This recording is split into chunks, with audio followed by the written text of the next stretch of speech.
That is quite the cue, so yes, got it, received. All right, I'll go ahead and call the April 9th Planning Commission meeting to order at 6 p.m. Can I get a roll call, please? Nicole Hendricks. Here. Rob Huerline. Here. Matt Constantine. Here. Sam Skull. Here. Yana Semenova. Here. Jennifer Willard. Here. Andrew Carr. Here. Thank you. Thank you. All right, please join me in the Pledge of Allegiance. I pledge allegiance to the flag of the United States of America and to the republic for which it stands, one nation, under God, indivisible, with liberty and justice for all.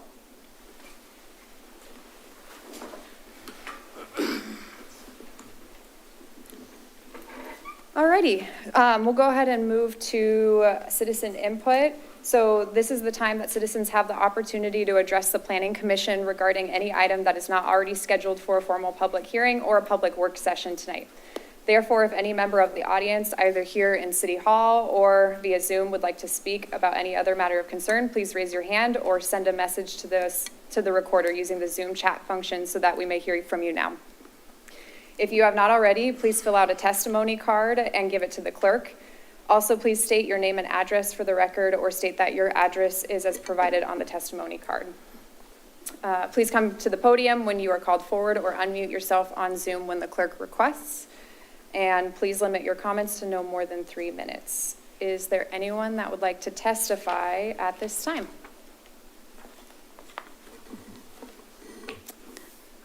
I currently have no attendees on Zoom. Okay, hearing none. We will keep moving forward to the consideration of the March 12th, 2025 Planning Commission minutes as previously distributed. Are there any corrections to the minutes? No. Okay, then hearing no corrections, the minutes are approved as distributed.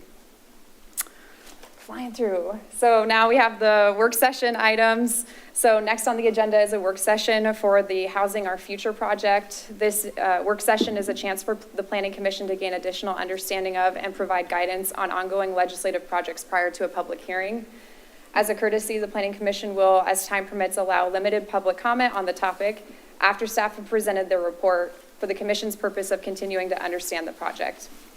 However, it should be noted that this is not a public hearing and any participants are encouraged to participate in a future public hearing for legal standing purposes. And I'll go ahead and hand it over to staff to present the information they've prepared for the work session. All right, give me 1 minute to pull this up here.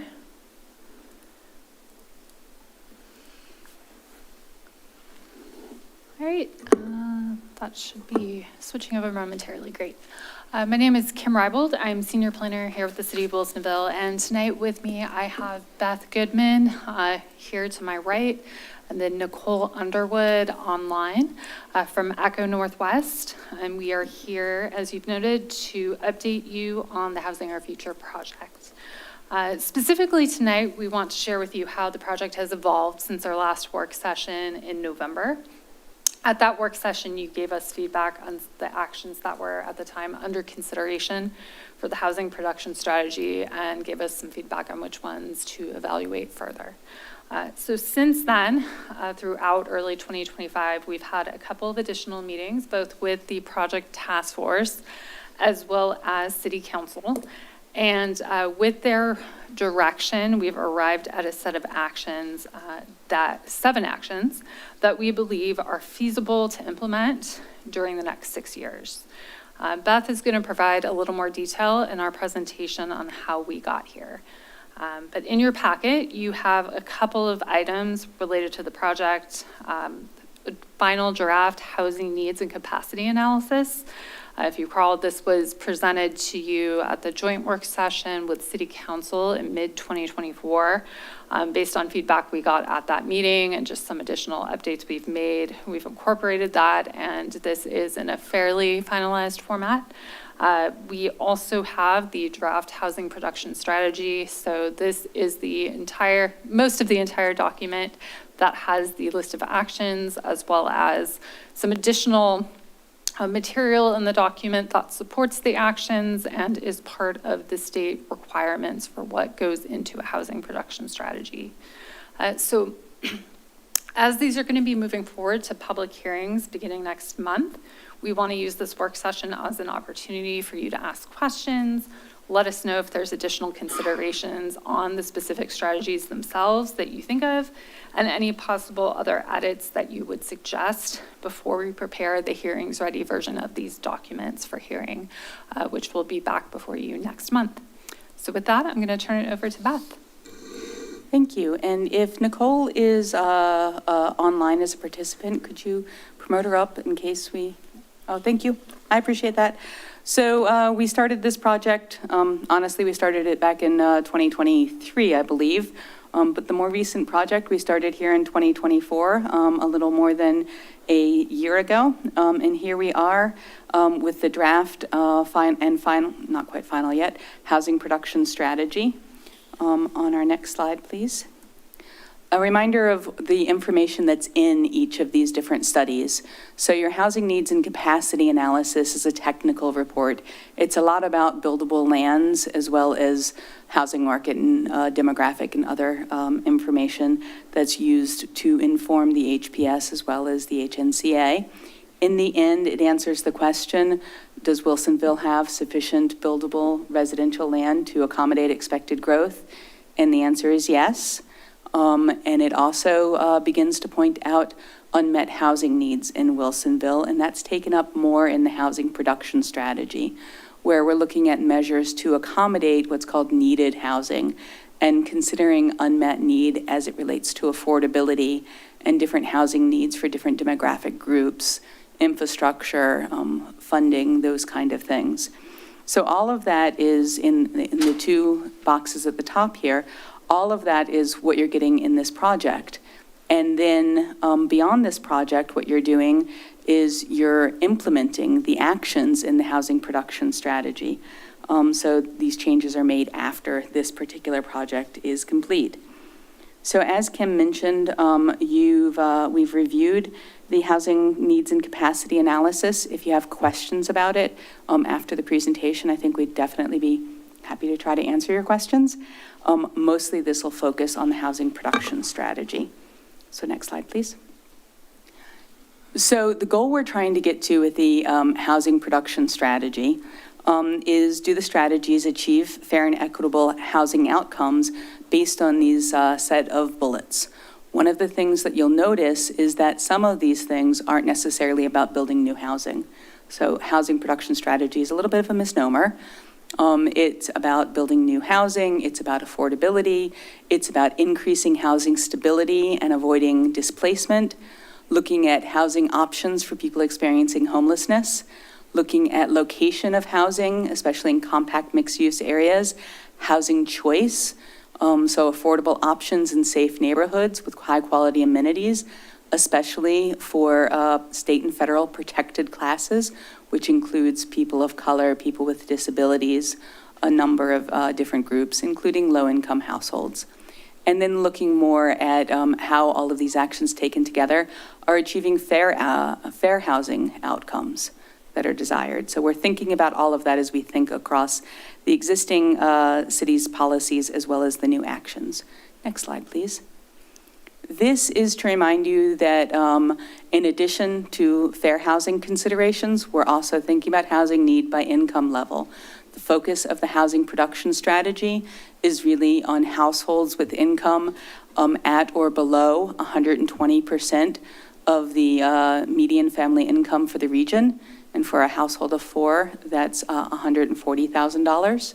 A lot of the focus is also on housing needs of people at that low income, very low income, and extremely low income, because that's the kind of housing that the housing market generally does not produce. So on the next slide. So we talked with a lot of different people in developing the housing production strategy. We had our task force. We did a number of interviews and focus groups, as well as some work on Let's Talk Wilsonville and surveys. And generally speaking, what we heard were these kinds of different housing needs. I'm not going to read through all of these. I'm just going to hit on a few pieces. So for renters, well-maintained units and transparency in cost. For your Latino population, larger units for extended and multi-generational family. For people with disabilities, accessible housing features. For people experiencing homelessness, housing that's affordable, but also with mental health, substance abuse, and health care services, what you call wraparound services. Seniors, accessible housing, of course. And then your low and middle income workers and students, broadly speaking, affordable housing in areas where they can access the services they need. On the next slide, please. So as we were thinking about selecting the actions, we wanted to acknowledge, first of all, the HPS actions must address the 20-year housing need identified in the HNCA. There wasn't an unmet land need, and so that wasn't an issue. Be implemented within a 6-year period. We've got a schedule for you that we'll talk about at the end of this. And when the city is including actions in its HPS, we're thinking about funding availability and adequacy of staffing, because those are two pretty big barriers to implementing an awful lot of actions that the city could do. The HPS actions reflect these considerations, trying to make sure that they're achievable. Now remember that you can still do actions that are outside of your housing production strategy. Just because it's not in your housing production strategy doesn't mean you can't bring it in. And there's also a midpoint check-in in your housing production strategy that will happen around year 3. And it may well be that some of the actions that you had looked at this point haven't been implemented for one reason or another. You'd like to swap out some of those actions, or you'd like to swap in some new actions that look better now for whatever reason. Maybe funding wasn't available before, and now funding is available, or maybe there was some change in state law, for instance. So there's lots of reasons that a city may change its actions as the HPS is implemented. Next slide, please. All right, so the recommended actions in the HPS under the planning work program actions, we've got things that are really related to regulatory choices. So looking at redesignating or rezoning land that you already have within the city, is land designated for some other use. Let's say, I'm just going to pick on industrial for a moment. Let's say you've got some industrial land that is just in an area that's not going to function as well as industrial as you thought it would. Maybe that's an opportunity to rezone it. Looking at a wider variety of housing. And so that action really is looking at opportunities for multi-generational housing, et cetera, as well as housing for people with disabilities. Administrative review, looking at a review of the way you currently address, pardon me for a moment, the way you currently address applications. So is there an opportunity to have applications that don't necessarily go through, pardon me for a moment, that don't necessarily go through a hearings, but are processed administratively because the application is using your clear and objective standards. Looking more at accessibility requirements. You have accessibility requirements in Frog Pond East and South. Might you model something else for the rest of the city that is similar to that, or take a different approach to requiring or incentivizing accessibility features in new housing? And then looking at preserving affordable housing that already exists. And that really focuses specifically on income-restricted housing that was built with low-income housing tax credits, which are expiring soon. And you've got one development where that's the case. And then in the foundations for future actions, looking at developing a housing specialist, so staff who could do a lot of things, and they could do a lot of the things that are needed in your future housing program. And I won't hop over to those yet, but you need more staff capacity. So like your Vuela development, your staff managed to get that development happening, sort of scraping together existing staff time. Well, if you think about that's the kind of thing, it's not the only thing that an HPS asks for, but that's the kind of thing that an HPS looks at, you probably need more staff to do that. And then establishing a funding source to help pay for different types of affordable housing actions of the types that we're looking at in the future housing program. And so that evaluation could consider a wide variety of different housing types. It may focus on a construction excise tax. That's one thing that we talked about a lot. In talking with City Council, they were clear that they wanted to take a broader view and have a broader discussion about potential funding sources. So then looking at your future housing program, they include things like a rental housing inspection program, looking at partnering for community land trust, and things like home buyer assistance or land disposition. Those kind of things can easily be related to something like a community land trust. Things like land disposition, if the city had publicly owned land or land that it bought and assembled into a potential development site, that can also be used for affordable rental housing as well. So any of those actions could be implemented during when you're doing the HPS, if it becomes time to do those things. They're not in the HPS right now because the staff capacity and the funding for them just isn't certain right now. So it may well be that at your midpoint check-in, you choose to do one of those things, or it may be at the time of your next housing production strategy.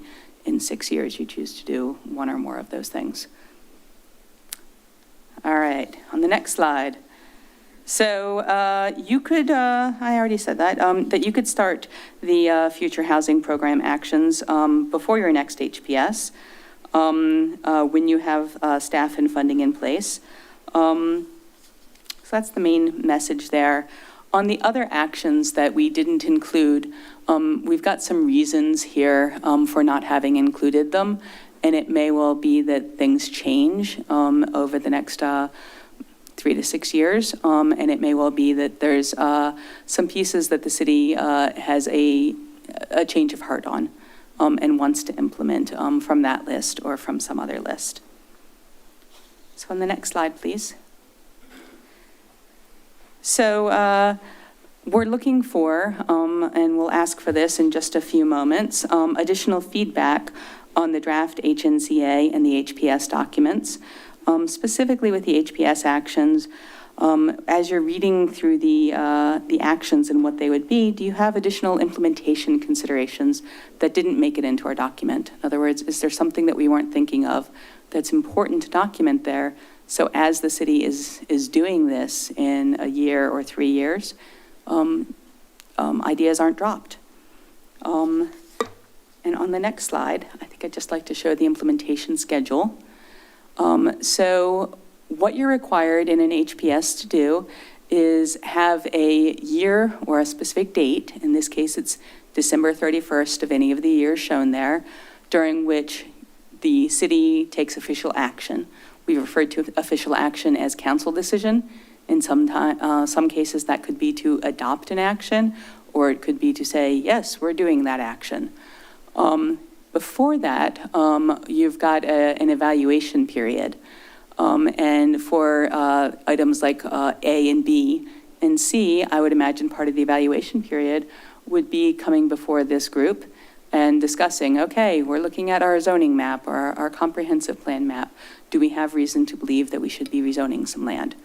And having those discussions with this organization, with the Planning Commission, and the public discussions that go with it. So I believe that you are looking at doing a comprehensive plan update, and you've been thinking about timing for that and how these actions could fit into that, if there's anything you want to say there. Sure, that's correct. And so while we don't have the details of that tied down quite yet, that is something that we are looking to longer term in our work program. And so particularly item A seems like something that potentially fits in well with that type of conversation. B through D could also, but They are more code-related, so not sure if they would be scoped directly with that or not. So giving ourselves a little more time. There's no reason why, if a timeline accelerates, that we can't get something done sooner. It's just that we have to set deadlines for certain actions, and it's to our benefit to try to stagger them a little bit, so we're not working on them all at once. That being said, I do want to reiterate the evaluation and decision periods in here, because, and I think for those who were around when we developed the Equitable Housing Strategic Plan, what was really important in thinking about that document that I think is consistent with this document is that this is really a framework for future action. And so, as Beth has noted, there are checkpoints, there is some flexibility and fluidity to how we look at actions and pivot if things maybe aren't working out as we thought they would. But it's just important to note that there is still a public process by which we will evaluate all of these things. We are not making decisions on any of these actions within the realm of adopting or recommending adoption of an HPS. So I think that's important too, because we're trying to capture, as you think about considerations for each of these actions, we're trying to capture things that we think and now might be important, but obviously it's not a binding list, and that's not to say that if it didn't make it on that page, that something can't be a topic of conversation as we evaluate these actions. So I think that's just important for you to understand as we think through these, but certainly if there's anything that we didn't capture that you think is important, we really welcome that feedback at this point. And so perhaps going back to the last slide. Yep. Great, thank you for the presentation. And maybe I'll ask too if there's any questions from the commission about what was presented before we kind of get to the feedback part. Questions?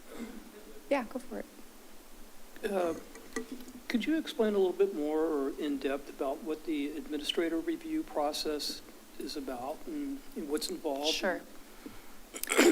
So if you're familiar with the Coffee Creek form-based code, that was established and set up with an option, because it was clear and objective, that there was an option for applications that met all of the clear and objective standards to go through the Class 2 administrative review process, which is the process that requires public notice, but still, there's still a staff report and the decision is issued administratively.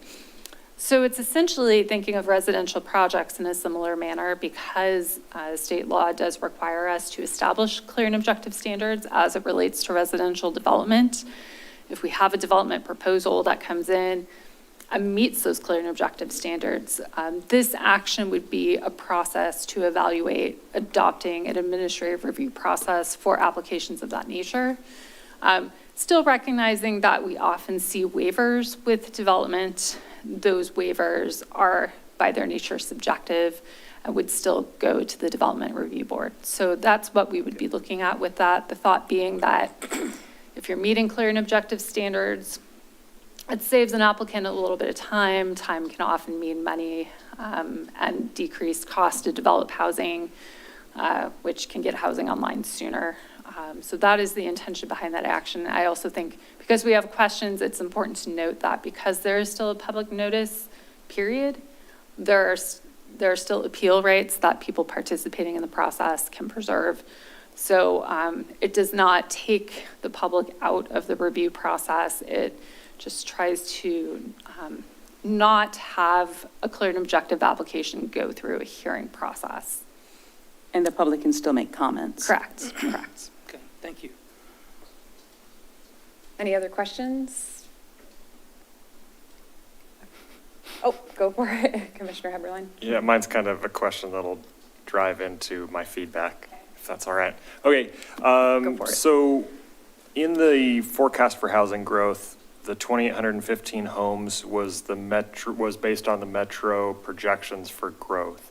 Yes. What would those numbers be if we were using Wilsonville's historical growth rate instead? I would imagine they would be higher. I haven't looked at that necessarily, but I would imagine that they would be higher. But you are required by state law to use the official forecasts And for metro cities, it's Metro's forecast. That's the official forecast. The next time you're doing a housing production strategy, the way the forecasts are done is completely different, because we have a new system called the Oregon Housing Needs Analysis, where there's allocations being made to cities by income level, et cetera. So the next time you do this, that will be a different forecast. I would like to add to that, though, just because the historical rate, I think, depends in part on the time frame that you are using to calculate that rate. We have been starting to notice over the past probably 5 or so years, based on the Portland State population data, that there is a bit of a slowdown in that rate of population growth. I think some of that's probably due in part to where we've been seeing development and the nature of that development. We haven't had really any significant multifamily project in the past 10 plus years. And so the historical growth rate, it depends if you're looking at 10 years versus 20 years in the past. So I would note that the distinction and difference in our historical growth rate versus the metro rate was something that was highlighted the last time we did a housing needs analysis. It was one of the reasons why we started tracking housing every year with the annual housing report. So we continue to do that. And so, I wouldn't dare try to calculate a rate on the fly, but I do think that historical growth rate has been coming a little more into line with what the metro projection is. And Kim, can I add 2 things? One, as you get bigger, it's harder to achieve as high a growth rate. It's just a mathematical fact. It's easy to grow 100% when you're 2 people than when you're 20,000 people. And then when you look at what's going on in the region and across the state, you're seeing slowing of growth in Multnomah County, of course, and also in Clackamas County. Not quite as much in Washington County or over in Clark County. But our growth as a state and as a region has been slowing in the last 5 or 10 years. And it's expected not to pick up all that much faster, especially when you look at where a lot of our growth came from in-migration, either from other states or immigration. And with federal policies about immigration, that's going to, I think, slow growth across the country some. So there's reasons to think that in addition to what Kim is saying, that throughout the region and the state, growth is going to be a little slower over the next, certainly, 5 to 10 years. And the fact that you need to do this again in 6 years means that if you've got a forecast that's within reason, then by the time in 6 years when you're saying, do we still have enough land? It won't have been that long since you did this before. I like to tell people when they're thinking about forecasts that whatever forecast you get, it's always wrong. It's hardly, if it's right, it's a complete coincidence. Are you forecasting growth that will actually happen in 15 years? Not so bad. In 25 years, not so bad, a little off, either direction.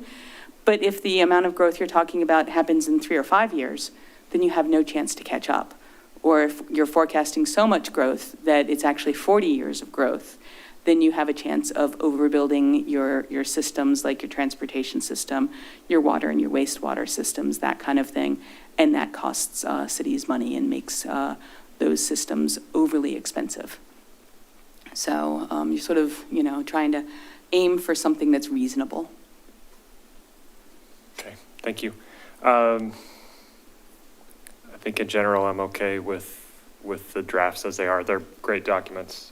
Really appreciate all the work. And I think the program actions A through E make sense, and interested to see if we can get momentum on F and G, because that's where it seems like a lot of the benefit comes in.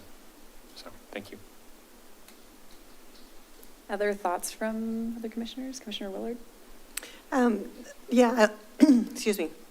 I find the draft documents great as well, especially the housing production strategy. I think it's balanced with what's achievable and what could be meaningful as well. The only concern that I have lingering as we come back to these is that the capacity analysis indicates that we need affordable multi-housing. That's where part of the gap is. And the bulk of that multifamily housing is planned to come from town center. And that town center is planned to be built out over 20 years. My concern is that overly ambitious? Is town center actually going to provide the multifamily housing that we need in the next 20 years? And if it doesn't, if it's not on pace to do that, what is our backup plan? But I do believe the strategy of the midpoint check-ins and the every 6-year reviews is built to address that very thing. But that's the thing I really want to watch out for.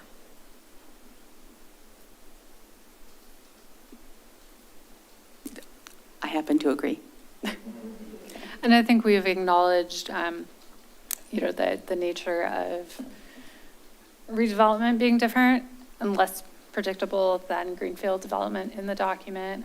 I think that's why, other actions, particularly around housing variety or Action A, become important as well. It's not only looking at land that, maybe is a different use, it's also looking at existing undeveloped residential, which there are, it's not a ton, but there are some pieces that we noted. And, making sure that that land provides the ability to meet those defined needs as well. And so I think those two actions do get at addressing, the kind of, where else potentially those actions might provide that option. And you don't necessarily need a lot of land for multifamily housing. How many acres is the Vuela piece on? And I think it's not even, it's like an acre and a half. And it's 120 units? Mm-hmm. Yeah. So you can get a lot of housing, not that you want all of your multifamily to be that, but you can get a lot of housing in multifamily in a smaller space.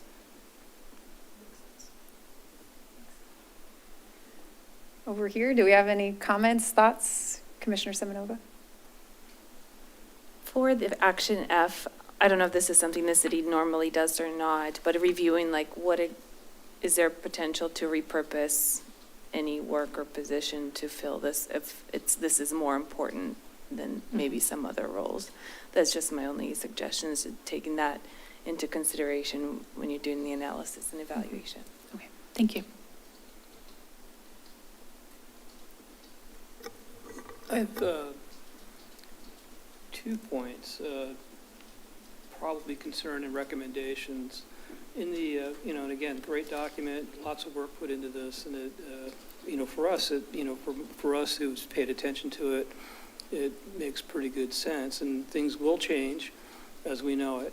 So I guess one comment is that you talk about you mentioned the 6-year cycle to basically go back and readdress that. Is that, with as fast as things change these days, is that adequate time, to keep up with all the other stuff that has to be built and that happens around all of this? 6 years is pretty quick. When did you guys do your equitable housing strategy? It was about 5 years ago? About 5 years 6 years ago? Yeah. No.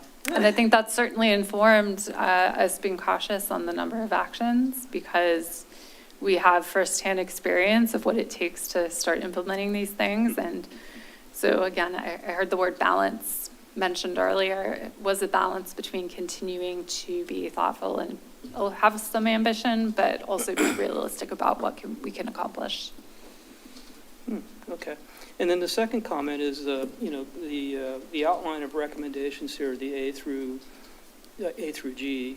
At some point, once this is launched, will there be additional explanation in each one of these boxes, kind of defining a little bit more about what goes on, so that when this moves out further into the public and all that, they kind of get a good understanding of, how this, what's going on below this or what's going on inside the box? Well, I will say that the housing production strategy has what I like to think of as cut sheets for each action. Okay. So that's sort of the beginning of it.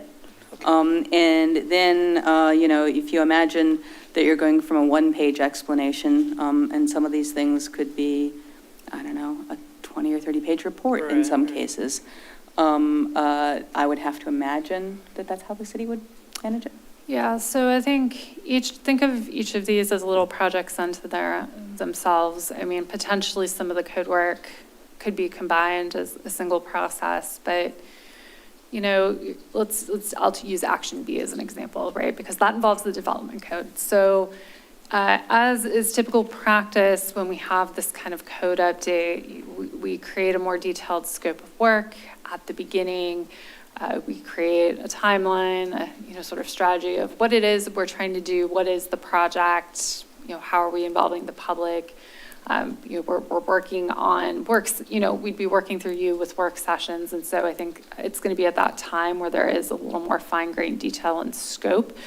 So that comes with everything that you get with a work session process, right? You get the staff reports and the presentations and a project website. And so what we don't have right now for these actions is really all of those details baked, because some of those details, as Beth mentioned, could change by the time 2 years down the road, there might be some new state requirement that isn't in place now that we have to take into account.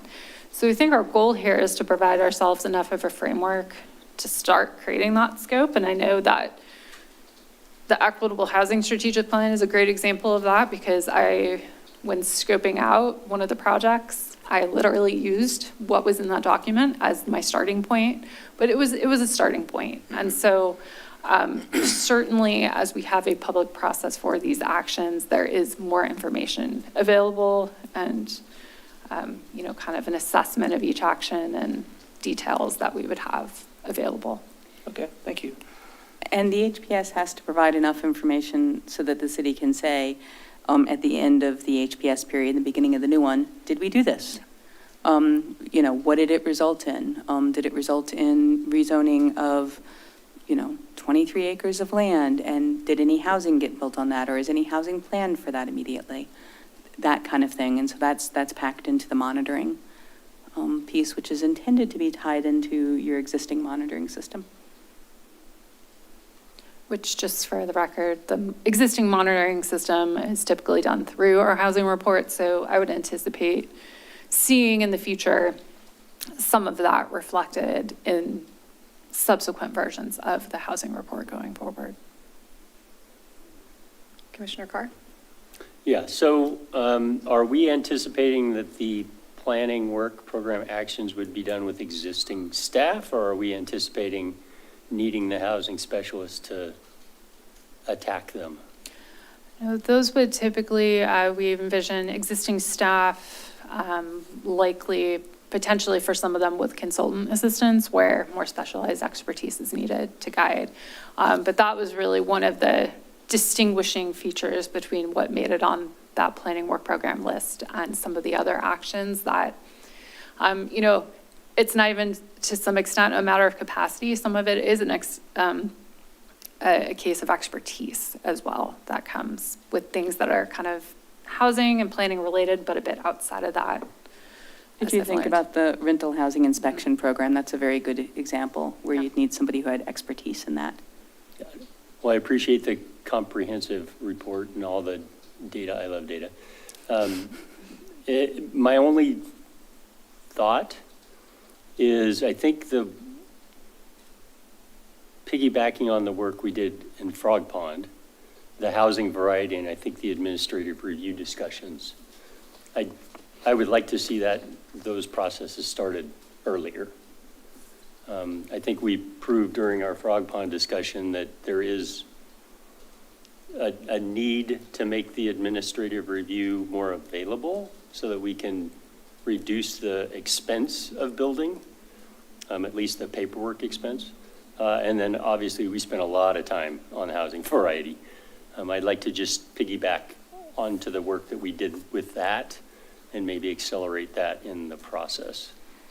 And do you mind if I?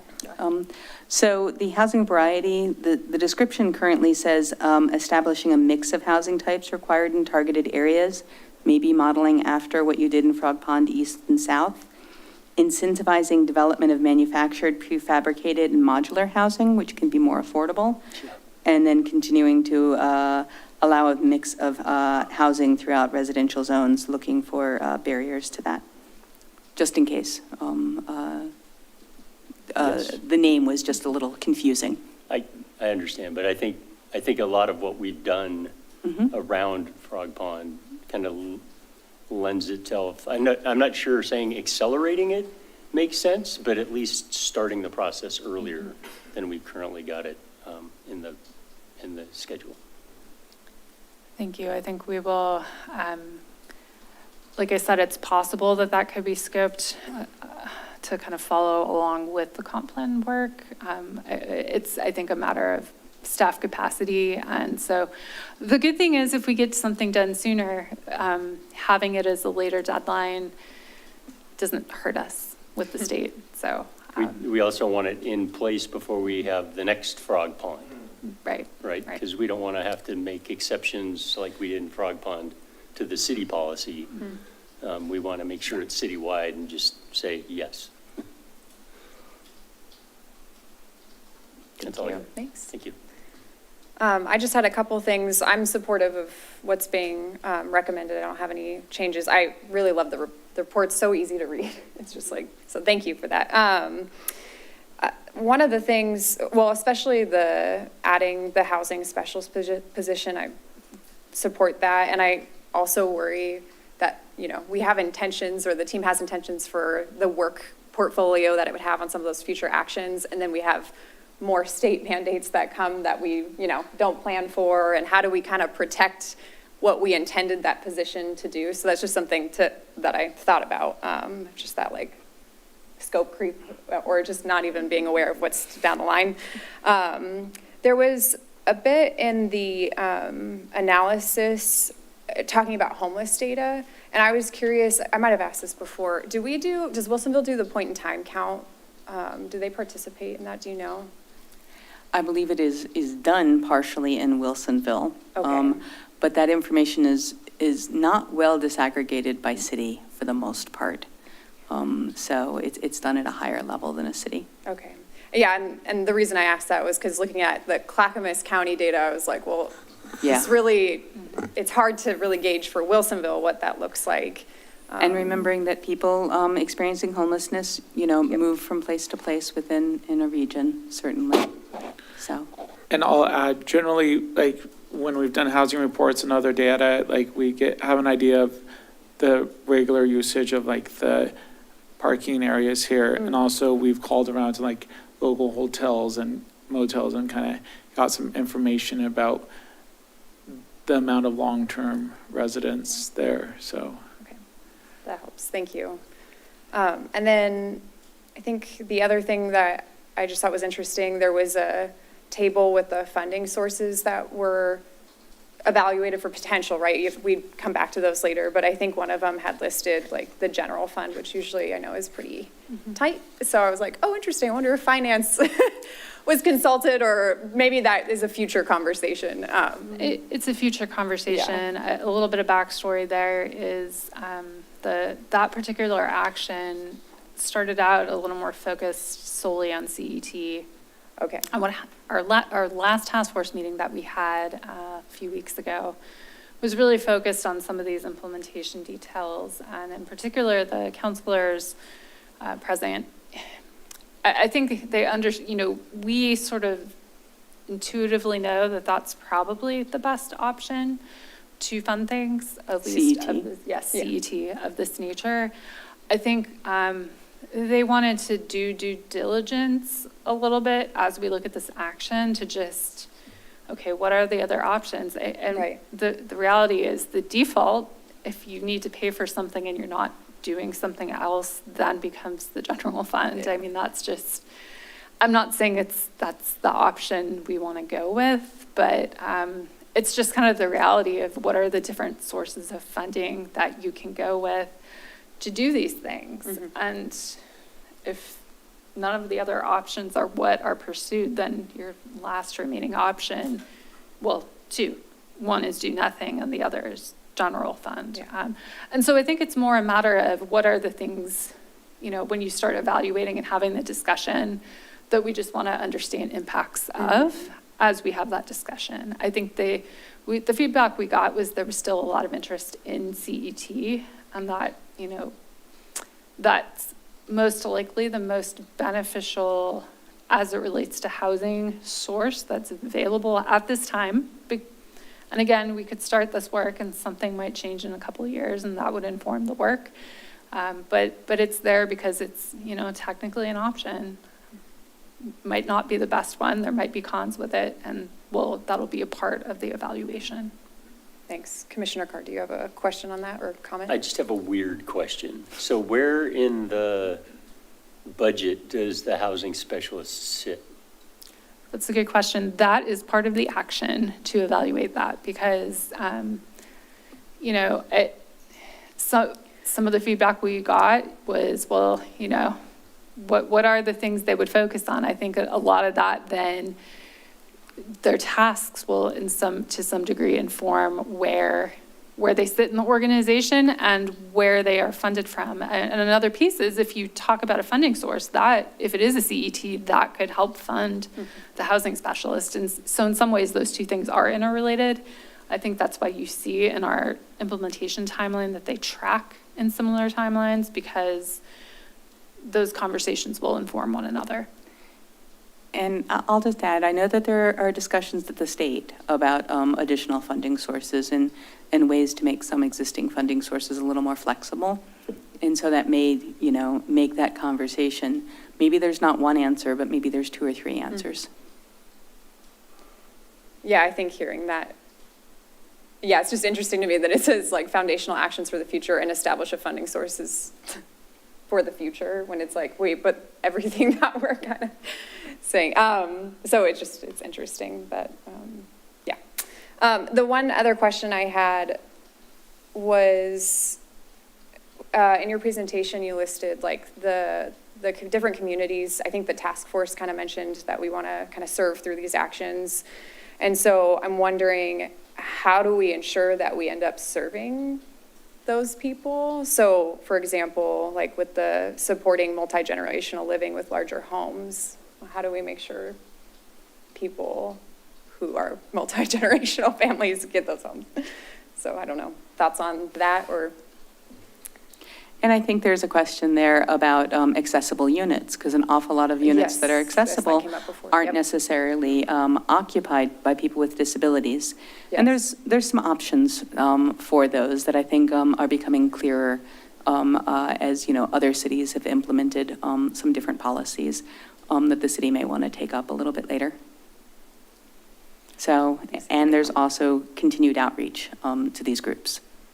And that's not insignificant. And so I think that's a good question because as I see it, those are questions related to all the actions to some degree. That's maybe kind of a background question we keep in our minds, but particularly the action B and action D, because those are things that are requirements trying to achieve an outcome related to some of those functional aspects of housing. So there's the code piece, but maybe this is a consideration we need to think about adding. Considerations for, or at least examining how, what's possible in terms of trying to ensure that populations that are identified in this work, are there, I don't know if requirements is the right word, incentives, something that can help align the needs being met with the people needing the needs. I think that's a good implementation step. So, Yeah, thank you. I Thanks. appreciate that, yeah. Any other final thoughts or direction? Okay, seeing none, I think we'll move along to some public comment if people are interested. So time does permit the commission to take public comment on this work session item. The commission asks the public comment be brief and specific to the aspects of the project under discussion tonight as presented in the packet material and not general in nature or on components of the project, not the subject of tonight's work session. Comments will be limited to 3 minutes. We'll take comment in order of in-person, those participating remotely, bless you. Reading emailed comment if any has been submitted. And if you are interested in submitting comment via email, you can use the following email address, which is planning at ci.wilsonville.or.us. Again, we ask that you limit your comments to 3 minutes, and if you have not already and are interested, please fill out a testimony card and give it to the secretary. I'm seeing no one is interested. How about online? No hands raised. Okay, thanks. Okay, so with that, I think that means that we can conclude our work session for this item. So you're clear on the dates, and, if you get questions, certainly tune in and participate in these meetings, both the work session and the upcoming hearings. Thank you. We appreciate your feedback. Thanks. And the Thank hearing you. will be for both documents? Correct. Okay. So for your hearing next month, it'll look a little more funky when it goes to council because essentially the HNCA is adopted as a sub-element to the comprehensive plan. So that gets adopted by ordinance and we will have some minor text edits that reflect that for the comprehensive plan itself. The housing production strategy is not adopted into the comprehensive plan. It's a standalone strategy document. So when those go to council, there will be an ordinance and a resolution, but you will have a recommendation on the package. Thank you. Great, thanks. Thank you. Okay, moving on to the next work session item, we have the CFEC, which is Climate Friendly and Equitable Communities, parking item. This work session is a chance for the Planning Commission to gain additional understanding of and provide guidance on ongoing legislative projects prior to a public hearing. The Planning Commission will, as time permits, allow for limited public comment on this topic after staff have presented their report for the Commission's purpose of continued understanding of the project. It should be noted that this is not a public hearing and any participants are encouraged to participate in a future public hearing for legal standing purposes. And I'll go ahead and hand it over to staff at this time for the presentation. Thank you. Good evening. Again, for the record, Daniel Pauly, Planning Manager, and with me is Brian Davis from Studio Davis.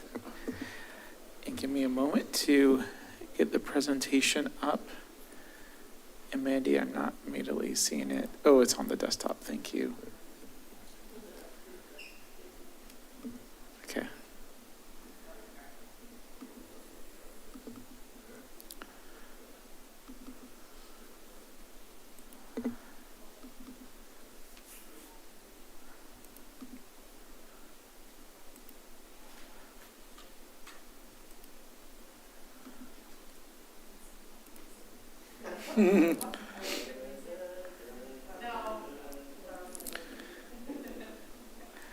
I know I can't start talking, otherwise I'll forget to start. No, you're good. You're I'll good. forget to start the PowerPoint, which I do regularly when I just start talking, so. Take your time. All right, here we go. So thank you. This will be our third work session on this topic. So we'll revisit briefly. So tonight, what we'll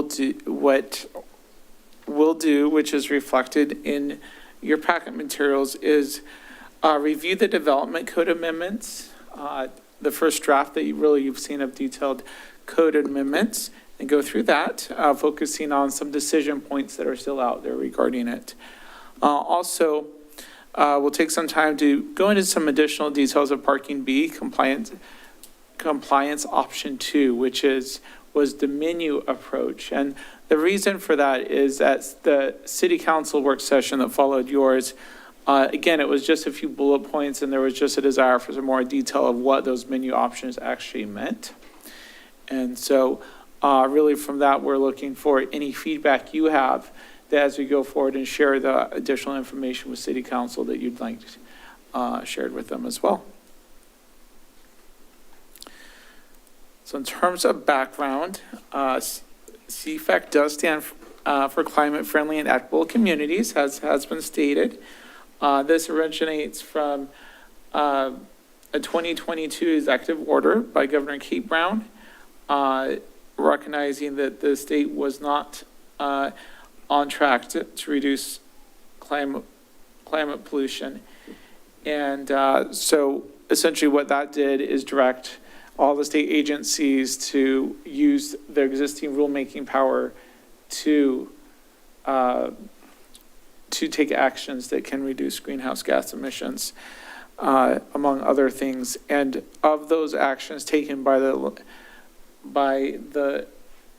Department of Land Conservation and Development, the Land Conservation and Development Commission was parking reform. But that's one component, and there'll be other components we'll be talking about in the coming years and months. So the project goals is compliance with the rules, obviously, but also, leverage that to look for opportunities to better encourage quality and functional development here in Wilsonville, which is always important to us. So there's the 2 compliance phases that we've talked about, but just wanted to revisit that to set the context as we'll start talking about them more. And when we start saying parking A, parking B really fast, everyone listening understands what we're talking about. So parking A already in effect, has been for a couple years. The big part of that is the transit proximity rule. We always got to talk about that. There's other components, but for our purposes tonight, there's also the EV charging, which we'll talk about a bit more later. But that transit proximity is a key kind of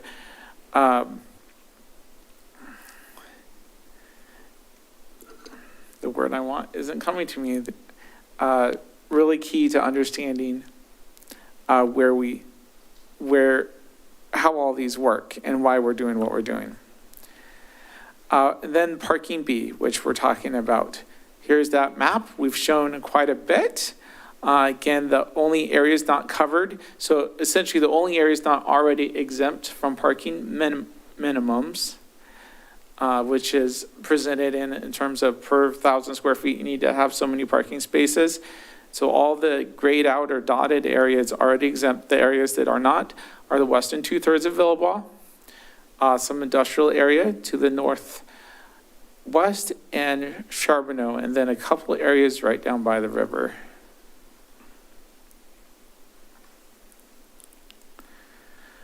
So let's go then to parking B. So there's 3 compliance options, both from our conversation here, the subsequent conversation with City Council.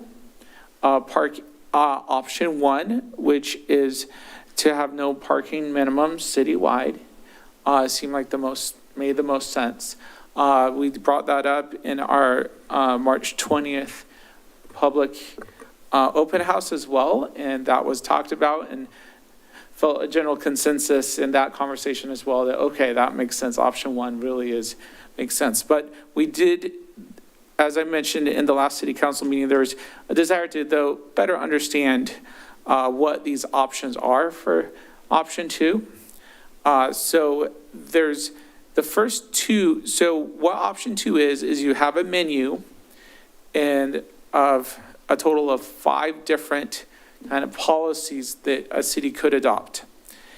And what this would allow is to still apply parking minimums to certain areas, to those areas that I mentioned that are outside the transit proximity, but would come at adding some programs. So the first 2 are unbundled parking, which unbundling essentially means, as we've talked about, that you charge for your parking in a lease different than you charge for the actual lease of the building.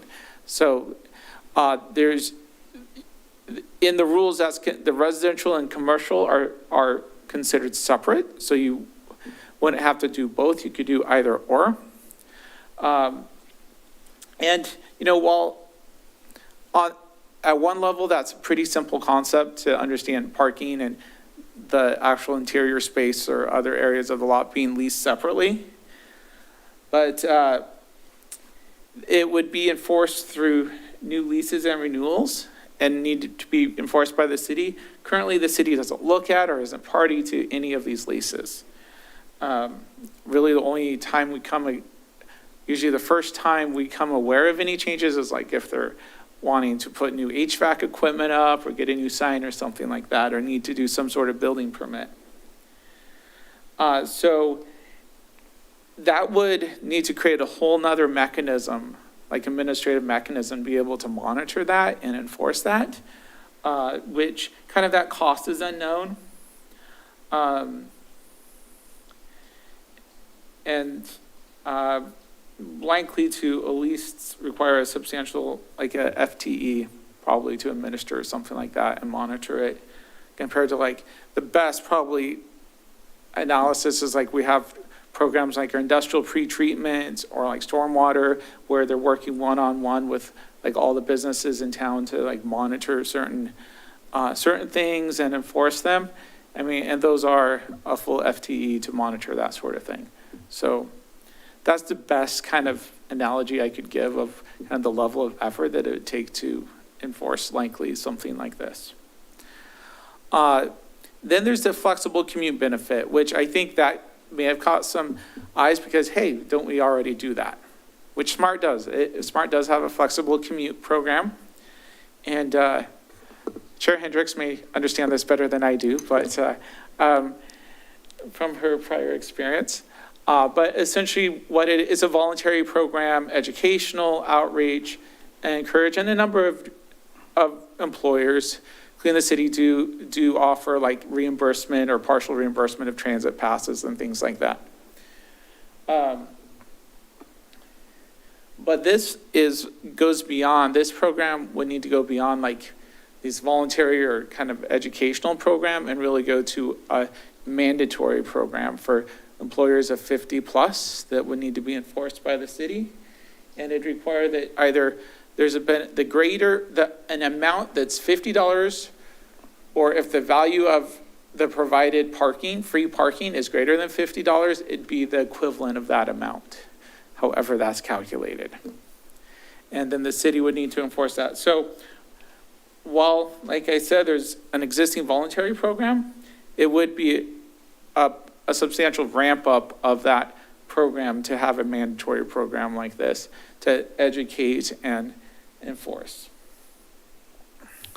So of those first, I would call those the first three, or of those, you need to choose two policies. One of the policies need to be one of the two unbundleds or the flexible commute benefit to do this. So those other two are pretty straightforward. The limit multifamily, any parking requirements to multifamily would be limited to 1/2 space per unit. So 1 space for every 2 units, in other words. That'd be pretty easy to administer. So that one's kind of, I mean, it's more than none, but it's, 1 for 2. And then the last one would be to have a tax on commercial parking lots, which we don't have any dedicated commercial parking lots in town currently. But whether we could set one up for a future potential one is an open question. But it is a program that could be set up and would be implemented. Again, any of these implementations, as we've talked about before, one of the big considerations here is the thought is, and as we've studied this, that even if there was expense or effort put into implementing one of these, probably the on-the-ground development of parking really wouldn't be different because of the limited areas that this applies to and the nature of development that's either built or planned in those areas. So I will leave it at that. Brian, anything to add from my explanation there?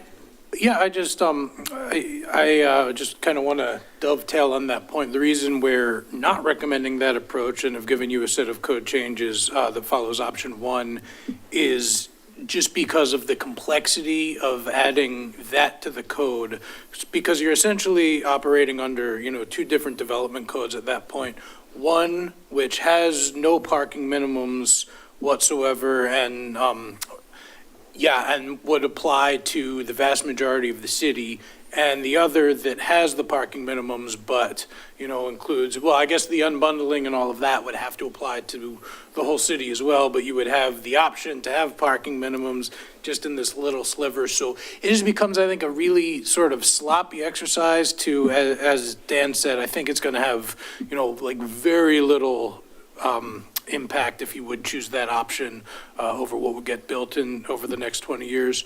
And it's interesting, I was actually having some conversations this morning because Oregon City is choosing option 3. They do have a lot more similar sort of environment where you have one line, line 33 from TriMet in their case, that kind of bisects the city and takes a whole lot of the city out of even, the consideration area, so to speak. But they do have a little bit more of Oregon City outside that, and they're going with option 3. So a big part of that is adopting a map where, within this map, you have no parking minimums. Outside the map, you have, you have them as they are today.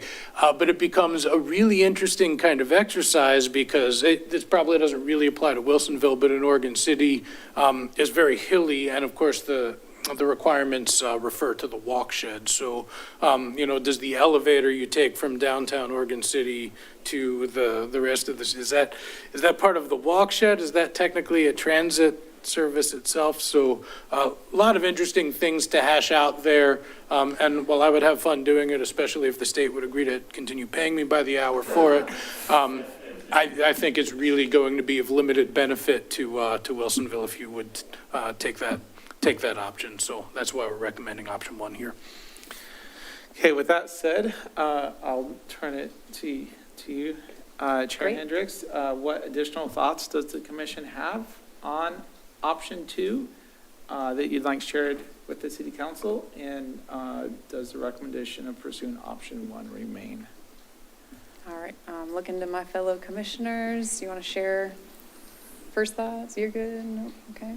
Commissioner Carr? I'd just like to say thank you for the in-depth discussion of option 2, but option 1 is still my choice. Yeah. I just want to say the same thing. I mean, you summarize this by saying option 1 has the lowest implementation cost, would not result in a significant difference in the parking. And you compare that to option 2, which seems to be a lot of work and enforcement for little gains. So it really contrasts the difference between the two. So I too would support what you're proposing on option 1. Can I refine the ask too? Is this like if we had to give option 2 recommendations, do you want us to be specific about which pieces, or can we just reiterate our preference? I think it could go either Okay. way. All right. We'll take what you have to say. All right, Commissioner Hepperling. Yeah, please don't do option 2. It's overkill. If it was applicable to the entire city, this would be a whole separate conversation. But given its limited reach, it just doesn't make sense. Agreed. Okay. Agree too, also. Okay. The option 1. Commissioner Semenova, do you want to? Yeah, I think I missed the session of like the precursor to this. Yeah. And so I was trying to, I was like, what is the benefit of that? Like, I'm trying to wrap my head around that. So for knowing Wilsonville, I think option 1 does make more sense at this time. Yeah. And I concur. Okay. Well, thank you for that discussion, for spending more time on that discussion. I know some of you relate to me that you had your mind made up about option 1 back in December. So thank you. Okay, well, let's go ahead then and move on to the code. And for that, I'm going to let Brian take the mic a bit more. Okay, so can I control the slide deck here, or? No, just throw stuff at me. Okay. That's usually my job when I come in and say, hey, I edited your code down and now it's a lot shorter and there are no more parking requirements, but here we are. Please don't throw things at me. So we kind of have a bullet pointed list here of the highlights of the code amendments here. The one thing I would like to point out, not all of these bullet points are created equal. Some of these, like the EV ready requirements, can be in a relatively small font, and the remove parking minimums should be in all caps and 40-point font. That is the bulk of what we did. That's kind of the bulk of the code edits that are there. We're removing the parking minimums, both in the table 5 of 4.125. there we go. I'm going to start citing Cornelius's code to you. I said it wrong. That's the wrong code, 4.155. 4.155, table 5 is where your citywide minimums were, so we edited that one. There was also a separate set of minimums and other comments around parking and some various other requirements for the village zone, so we edited that down for you too, as well as all of the references to parking minimums in the code. A lot of those were either eliminated, the ones that we kept, we worked with your staff to kind of make sure the spirit of what that was trying to say was retained, and we just reworded it so it is no longer tied to parking minimums. The EVE-ready requirements, And if that's... I can add on please. that. So, I mean, that was so much, I mean, it was throughout the code. Whenever, parking minimums was often used as an example as a type of standard when it's talking about waivers. So there were quite a few of those edits throughout the code to rework the language around talking about parking minimums. Yeah, it's, your pre-app binder is going to be much smaller now when you come in, and, it's pretty incredible how much of the zoning code kind of ties into a parking requirement, at some place or another. The EV-ready requirements, that's a little bit of a smaller bullet point. Talked a lot about this last time, but essentially for larger developments of residential uses, I think it's 40% of the spaces are required to have kind of the infrastructure ready for them to be able to install a charger at some future point.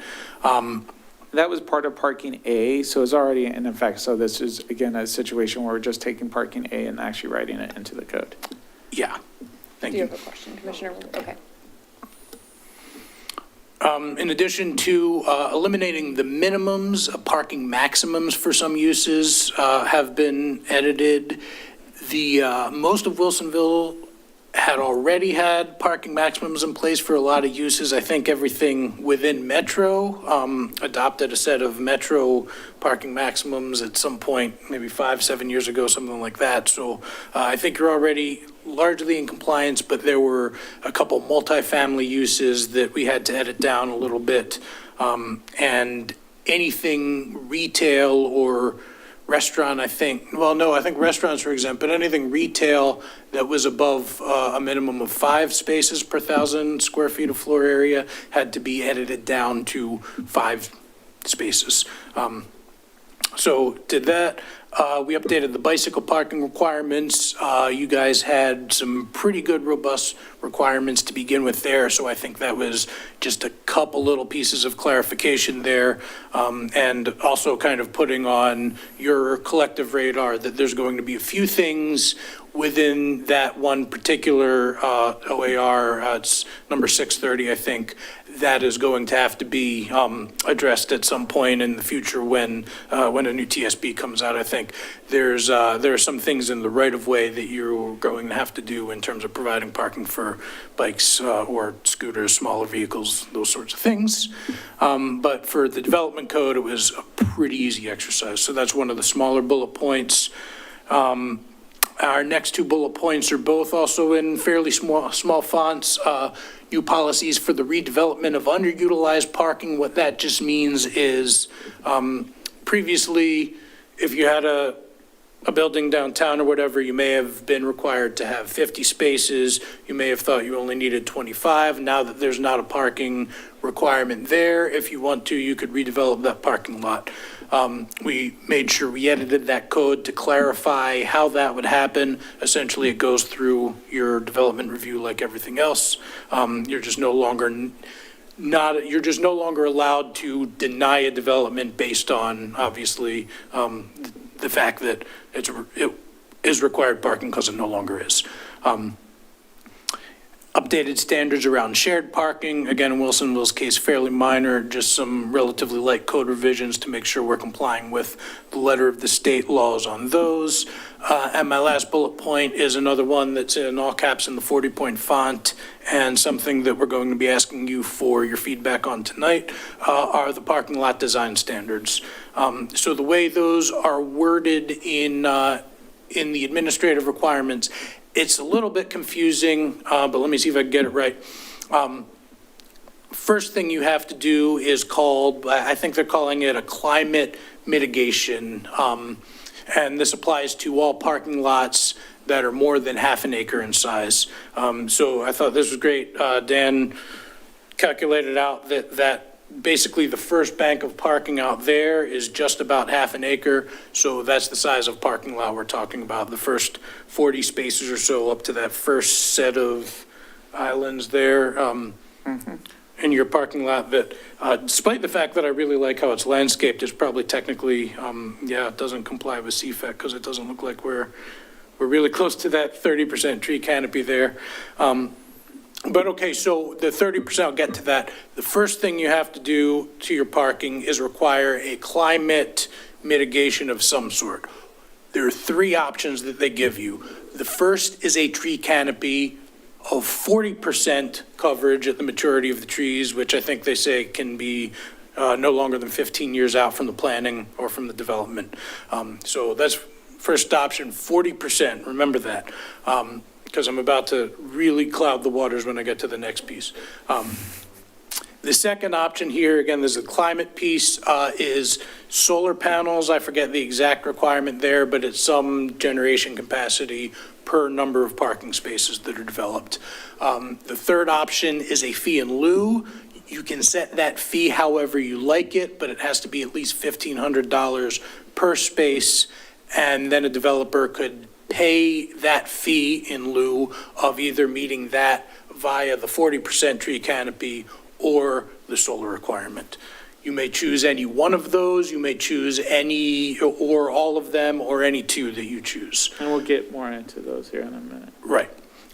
But again, that's the climate piece. There is also, this is where it gets confusing, a tree canopy piece, okay? That requires a 30% tree canopy over the parking lot, kind of period, bar none on any lot over half an acre. So that's why it's a little bit confusing when we talk about that with, in tandem with the first one. So that 40% tree canopy requirement is really only an additional 10% tree canopy requirement. Or you can do the solar, or you can pay the fee in lieu. Please. Is your mic on? Go ahead. So if there's a 30% tree canopy and you go with solar, you still have to have the 30% tree canopy? That's correct. That's my understanding of it. Which will block the solar. 30% of it. Okay, got it. Okay, that makes sense. All right, go ahead, continue. Yeah, so that I just wanted to make a final point on the fee in lieu, which is you would have options there. You could set up your own thing. That would, of course, be a programmatic thing that you would have to find the staff time to do. And that would give you control of the money, essentially. The state does, I think, limit you to spend it on something climate friendly or whatever, but you would then have control of the money. The other option for that, if you wanted to have a fee in lieu option but didn't want to start a program or commit the staff time, there's, I think, a state fund, or maybe it's a county or metro administered fund, but there's some other fund that you could then just collect the money and put it into, but there's then no guarantee you would get that back for use here. It could be spent anywhere in the state. So those are the considerations there. Now, the other thing I wanted to point out, you have excellent tree canopy requirements that I think meet the vast majority of the letter of both of those. However, those tree canopy requirements, as they're currently written, only apply to parking lots of 200 spaces or more.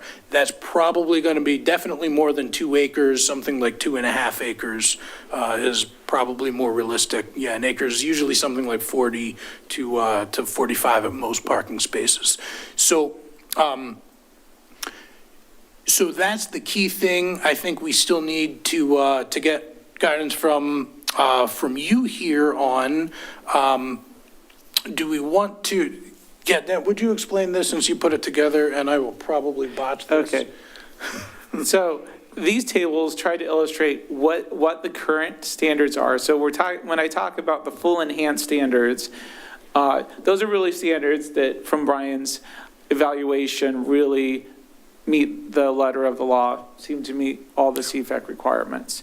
Currently, those only apply to those larger parking lots. You know, these numbers are approximately 2.5 acres. The code says 200 plus spaces. Then kind of the lesser or regular design standards, which is what we see around Wilsonville, still landscaping standards, still tree standards. It's the same for anything less than that. So from 2 spaces to 199 spaces, it's the same standards. So with the CFAC rules, the way they're written, right, the less than half acre parking spaces, nothing really changes there. Also, doesn't sound like we need to, we're compliant for that 2.5 plus acres. That all looks good. So really the question and the direction is, which is an important one because a lot of parking lots do fall in this, is that 1/2 to 2.5 acres or 40 to 199 spaces.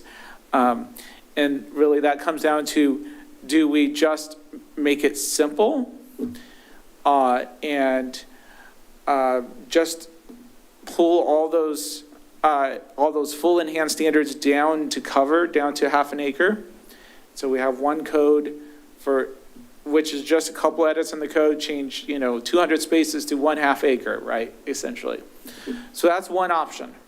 What you end up with there is you do have a few standards that aren't required by the state that are now applicable to that middle set, that 40 to 199 space parking lot. The other option is that essentially you end up with 3 sets of standards in the code, one for 1/2 an acre, one for the middle set, and one for the large. And those 3 and there'd be quite a bit of overlap between kind of that middle set and the large, but it's like you have, I'm guessing 5 or 6 total standards that apply only to the large, and you're probably gonna 2 of the 5 of those, let's say, have to double check those numbers, but it's something like that. Yeah. It's like 2 of the 5 of those would also apply to this middle group. Yeah, I think we're mostly haggling over like the 30% to 40% tree canopy there. Yeah. So yeah, your full enhanced standards, as Dan called them, requires a 40% tree canopy, which per the rule, and the rule actually explicitly states this, if you install a 40% tree canopy, or you require a 40% tree canopy from the city's perspective, that meets both the climate option, which is 40% or solar or fee in lieu, and it also obviously meets the tree canopy requirement, which is 30%. So because that's already in your full enhanced standards, my draft code edits for you, I just essentially crossed off that 200 space requirement and turned it into a 1/2 acre requirement. And then we added an option later on that says basically, if site constraints or whatever, if it's infeasible, I forget exactly how he worded it, but for infeasibility or just to allow additional flexibility there. And of course, that can be worded at your discretion to be as rigid or as flexible as you would like. But if it's not feasible for some reason or impractical for some reason to do the tree canopy, that they have the option to do the 30% and the solar as well. Okay. Go ahead. Oh, I was just going to say, there may be a couple elements of like, there's, I forget the exact specifics here because your code has some specifics. And there are a few pieces in your code where it talks about pedestrian connectivity within parking lots there. There may be some things that you're requiring in 200 spaces that you wouldn't have to require at the 1/2 acre, but it's really the big difference there is that the 30% to 40% tree canopy difference. So again, in the interest of simplicity, we tried to keep it as simple as possible, and that was having the less than half acre standards, which are your current regular design standards, and then the full design standards, which apply to anything over half an acre with that solar option added. It's a mouthful. I'm sorry. Was that all clear? So- Did I? Yeah, Okay. I had to read it Yeah. like 10 times to even start to understand it. No, So you guys we did can- a great We can job. slow down here a Yeah. bit to make sure, you know. Yeah, great because- job explaining. I hope, because- Does anyone have any clarification questions about that? Commissioner School? The point on the solar, is that something that you would include in there as an option for whoever, whoever's developing the property, they have the option to put the solar in? Or to, include that in their design, or is that just part of the parking lot configuration? And if it is part of it, then who benefits from the solar?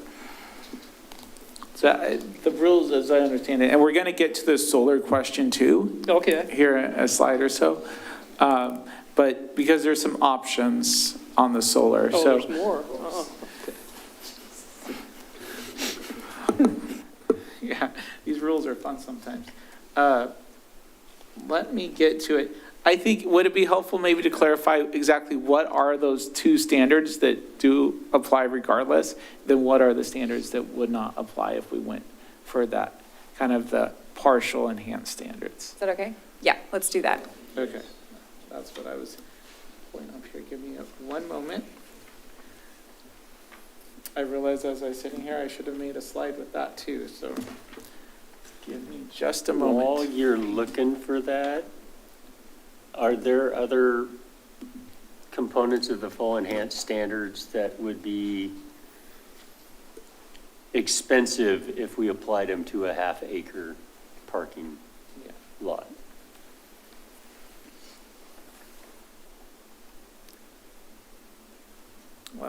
I may need to pull up our municipal code here. Give me just a moment. I'm going to stop the share here.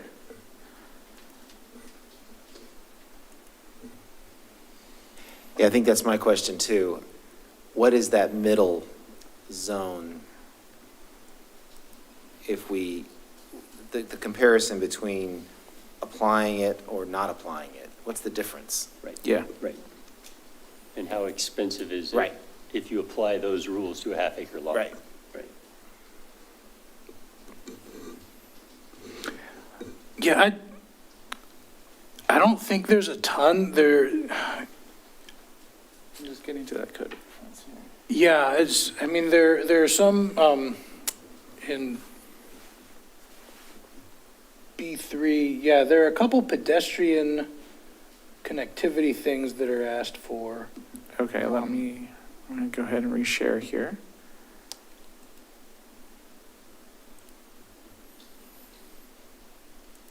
Okay. So keep in mind, it's this B and C that would be Yeah. everything. So the one is the ratio of trees per parking spaces. It goes, for the larger parking lots, it goes from 1 tree per 8 space to 1 tree per 6 space. So that's a specific requirement that wouldn't otherwise be required for that. And then D is having these street-like features along principal drive aisles, which is a substantial, the difference between building just a drive aisle versus all the pedestrian facilities around it, that's in D, that's pretty major. Then a deeper landscape buffer.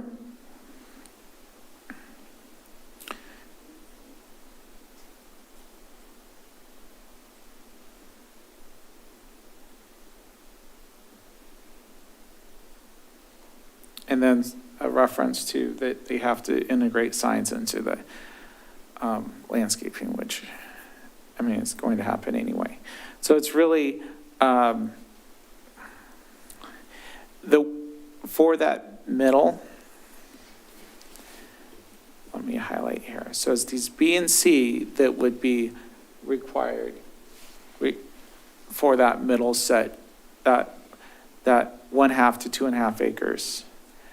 And what would be added would be the ratio of trees per parking spaces, the street-like features along the principal drive aisle, and the enhanced landscape. So certainly especially if you're talking about like a 1/2 acre, 3/4 acre parking lot, there are some substantial additional requirements that would consume land. So that's what balance is like. Do we make our code a little bit more complicated? Or do we streamline here and add these additional requirements, which not necessarily are bad requirements, but do they always make sense for that kind of 1/2 to 1 acre type parking lot? Because there's no requirements now for that middle section? There are, but they're just lower. So for example, So this- the drive aisle you don't have to have as many pedestrian paths. Sure. I mean, there's still general language that you have to have, you have So to that's the have. difference that we're comparing. Yes. Okay. So And you it's have- not an extreme from, A, D, and E, those are B and C are the ones that are going to be required. B and C, and F and G are kind of notes, if you will, just to correlate different standards. So it's really that A, D, and E that would be the addition for that middle group. but of- there are standards now for some components of that. This is not all new. It's additive. Correct. So for A, it shifts from 8 spaces, like needing an island or equivalent for every 8 spaces To 6. to 6. So that's the difference we're comparing. And It's then- not as dramatic as this presents.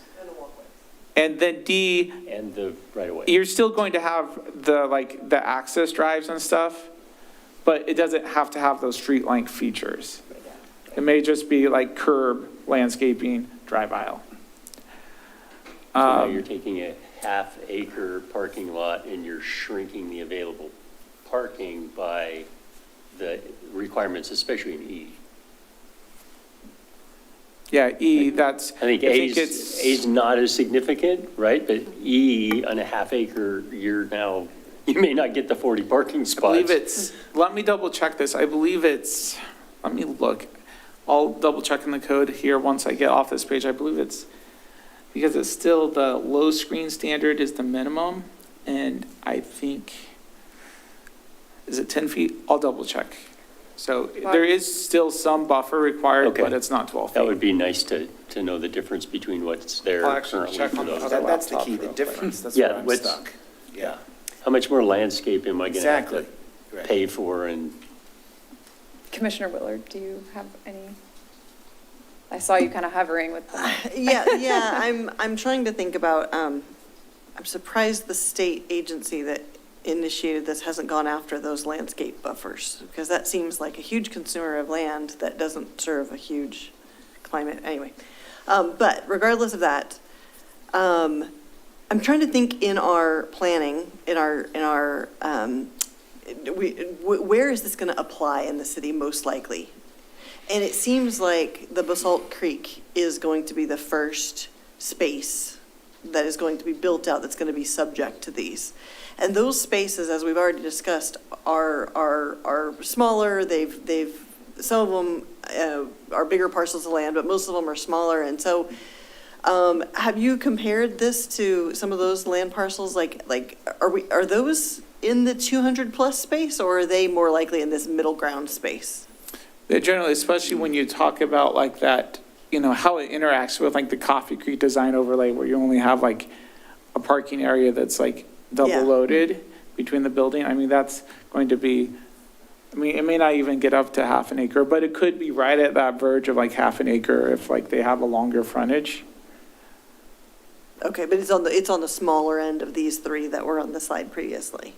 Yeah, so it'd be Okay. either less than 1/2 acre or 1/2 acre, probably could get up to like 1/2 acre to an acre. But if I try to visualize like our parking area out here and that, it's probably, it's probably right around that threshold.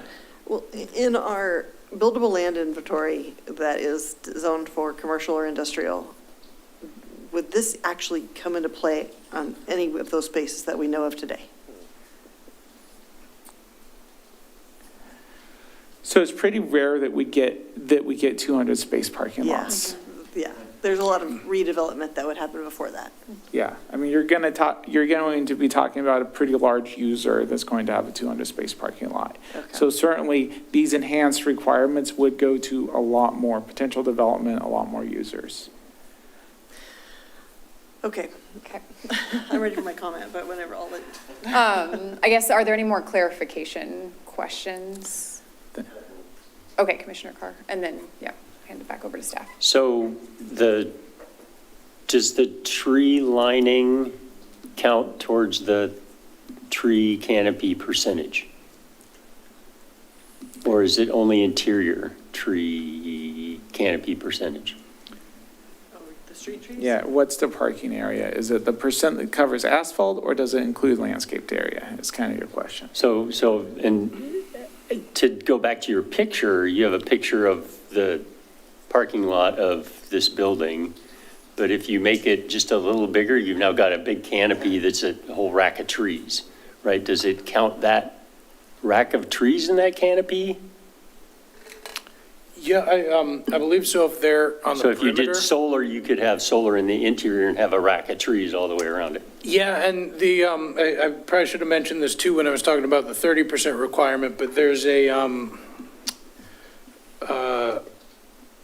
development shall either provide trees along driveways or a minimum of 30% tree canopy coverage over new parking areas. So, there's probably some, they probably speak to this in in their implementation guidance. I can't believe that they wouldn't, but trees along driveways, trees along drive aisles. Is that the way it's phrased? Yeah, trees along driveways is a lot looser and open to interpretation than 30% tree canopy, which is neither loose nor open to interpretation, right? So, yeah. Because I mean, if we think about the fact that we're talking Coffee Creek and we want potentially battery facilities, all those people that work there are going to drive EV cars, right? Because that's their job, is producing EV batteries. So if they completely solarized their parking lot, how would they meet that 30% canopy? Could they do it around the edge of the parking structure or parking lot?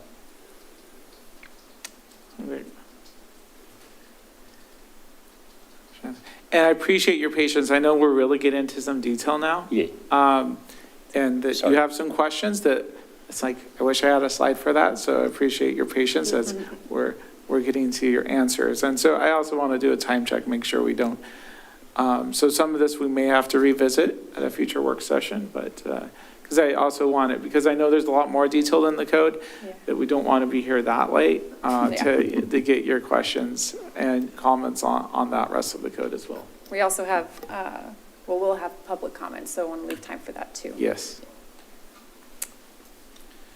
Do you, Commissioner Willard? Oh, yes, go for it. Yeah, I guess I would propose that we maybe push this confusing subject to a later work session where staff has got a little more time to put something together that is less confusing. I mean, we've gone through a lot of code stuff together, and this thing has got me all turned around. I've got no clue what we're talking about, so. It may be, worth, if some of us do have kind of some thoughts, sharing that, and then we can always revisit. I think for me, it's just the parking area part of it that's got me stumped. So I'm okay with the rest of it. It's just this part. Okay. Maybe We're kind of going down a rabbit hole. Some real examples that we could look at, a satellite view of, hey, this is what it would do in this option and this option. That would help me, because Some visual. Yeah. Okay. So are you ready for us to kind of give some feedback if we have? Please. And I think I've started to gather some general feeling, but any statements would be welcomed. Okay, and then do you mind moving this slide back to the questions too? Thank you. Absolutely. And then Commissioner Willard, do you want us to start with your thoughts? In general, I tend to lean towards what makes it developable, like what's going to make somebody want to develop in Wilsonville and bring jobs to Wilsonville, in general. And then my second criteria would be, what can the staff actually like manage? Because if we're struggling over this now, how are we going to enforce it?